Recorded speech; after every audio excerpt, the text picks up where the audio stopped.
Madam Speaker, I move that one, this House acknowledges the traumatic effects of the forced adoption practices of the past that have echoed through the lives of tens of thousands of mothers, fathers, people adopted as children and their families.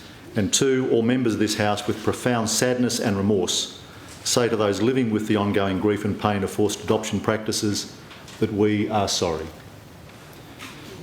The trauma induced by the forced adoption practices in the past has reverberated through the lives of tens of thousands of mothers and their children who were removed.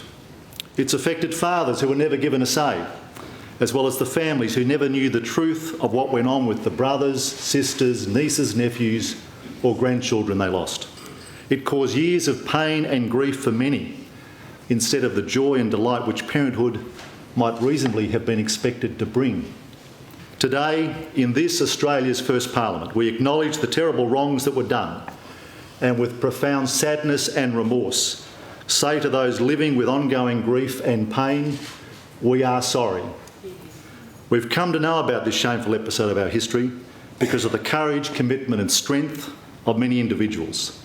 Mothers, fathers, people adopted as children who refused to stay silent about the injustices they suffered. Their mistreatment was first publicly acknowledged by this Parliament in the December 2000 releasing the past report of an inquiry into those past adoption practices. During its inquiry, the Legislative Council Standing Committee on Social Issues received more than 300 written submissions and heard testimony from fathers, mothers and those who were taken for adoption. Committee members heard distressing accounts of actions taken to secure or not secure a mother's consent to the adoption of her child. They heard of women routinely denied access to their babies in the hours and days after the birth. This year's Senate committee report on former forced adoption policies and practices also recorded evidence of events last century that led to the babies of many young single women being taken for adoption. The Senate committee concluded that it was incontrovertible that forced adoption practices were commonplace.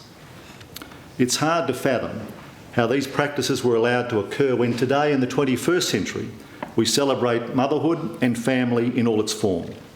In communities everywhere, the image of the expectant mother is one of great joy and hope for the future. But mid-last century, society didn't look kindly on the young, pregnant, single woman.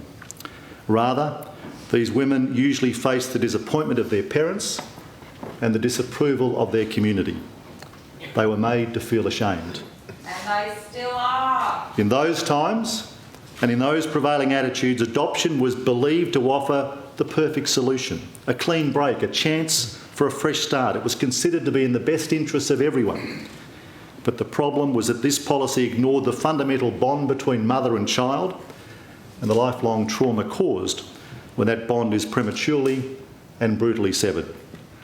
In the lead up to today's apology, the Minister for Family and Community Services, Prue Goward, met with many mothers and fathers and people adopted as children to hear their personal accounts of how the experience of adoption had affected their lives.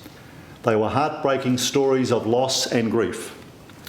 These deeply personal and moving recollections reinforced the Senate Committee's conclusion that forced adoption practices were wide-ranging and common. One mother told of being lied about the death of her baby and the torment of living with that lie until she finally learned years later that her son was in fact alive. Another mother spoke of being drugged and sedated to impair both their judgment and their memories of giving birth, and they recounted other dehumanising treatments. An adopted man told of uncovering a desperate and anguished letter from his mother to authorities, pleading for her son to be returned to her. A father spoke movingly of the disenfranchisement of his fatherhood as authorities steadfastly ignored his wishes to parent his child. All felt their basic humanity had been violated, trampled, ignored. Some women felt they'd been coerced into giving consent and that their right to refuse or revoke consent was deliberately concealed from them. And Madam Speaker, although no two experiences were the same, they all shared a common and single claim. All were extremely vulnerable and in great need when they were denied the care and support they deserved. As a parent, I find it almost impossible to comprehend the pain caused by such treatment. and equally incomprehensible, is the resilience of those who lived and continue to live with the wounds inflicted. For some, it remains a constant struggle. We know that others have already succumbed and will never know of this apology. One woman described to Prue the, quote, ice in her chest in her battles with feelings of pathological grief. This heartfelt and honest testimony helps explain the trauma that was experienced as a result of these past practices and why this apology is owed to those who suffered. Publicly acknowledging these terrible wrongs and their tragic consequences is important, but acknowledgement alone is not enough. Today, on behalf of the people of this state, the Parliament of New South Wales expresses its sorrow and remorse for the lasting damage these past practices caused to the lives of so many. We are sorry you've had to wait so long for this apology. We know that you live with the consequences of those practices every day. We are sorry for the forced adoption practices that severed the fundamental life-giving bonds between mother and child. We apologise to the mothers who were not asked or listened to and who were never given a choice about the future of their children. We apologise for making you feel ashamed and unfit to care for your babies. We say sorry for treating you cruelly and insensitively when what you needed and deserved most was care and support. To the women who have carried the pain of loss, grief and separation throughout your lives, we say sorry.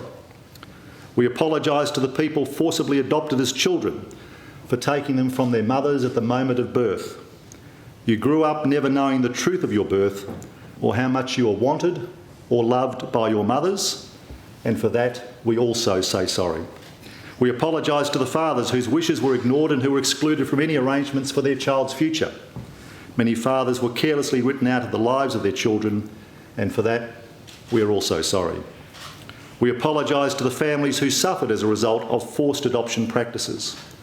We're sorry you were denied the opportunity to build the loving and lasting relationships with the brother or sister, niece or nephew, or grandchild you were never allowed to know. We recognise the partners and children who've watched loved ones struggle with the traumatic effects of these adoption practices, often without knowing or understanding the gravity of past wrongs. To those whose relationships suffered as a result of these practices of the past, we say sorry. Madam Speaker, we know that saying sorry can never change what's happened, but it's our great hope that this sincere and heartfelt public apology will offer healing and comfort to those who have suffered because of the practices of the past. For many, this apology will rekindle sad and unsettling memories and stir deep longings for resolution and peace. But hopefully and helpfully, this apology may also bring a liberating sense of release from the shame and secrecy of the past. We hope that all of you who receive this apology, whether present or not, can feel assured that finally we understand the silent struggle that you have endured.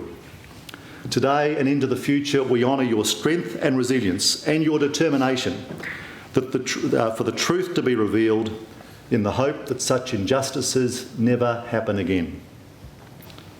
A striking feature of many of the mothers who've spoken out about past adoption practices is that above anything that they seek for themselves from this formal apology, they wanted solace for the children taken from them. They want their adult children to know that they were loved and not abandoned. We hope this apology helps adopted people make that journey. Nothing today is critical of adoptive parents who are committed to the well-being of their children. This apology is focused on what this Parliament's 2000 inquiry called the unethical and unlawful practice of forced adoptions and its impact upon all those involved. Today, more than mere words, we want mothers, fathers, those who are adopted and their families to know that through concrete measures that we are sincere about redressing the wrongs of the past. Many people affected by adoption have spoken about the excessive costs they incur as part of their search for family. To help lessen financial barriers to family reunion, the Department of Family and Community Services will waive the fees it charges for the authority a parent or adopted person needs to obtain their adoption information from other state government departments. We also know that today's apology may raise buried or unresolved feelings of grief, loss and trauma for many people affected by forced adoption practices. The Post-Adoption Resource Centre has been offering information, counselling and other support services to people affected by adoption since 1991. We will increase funding to this valuable service with particular focus on the delivery of services to those in rural and regional areas who were affected by past forced adoption practices. I'd like to express my gratitude to the men and women who've shared their deeply personal experiences, whether in writing or in person, with the Minister, with myself and with members of this Parliament. Your insights have been moving and they have been invaluable. I also want to thank the many people who've travelled across our state to be here today to receive this apology. I thank all of you for your generosity of spirit in listening to our words of regret and sorrow and remorse, words that are long overdue.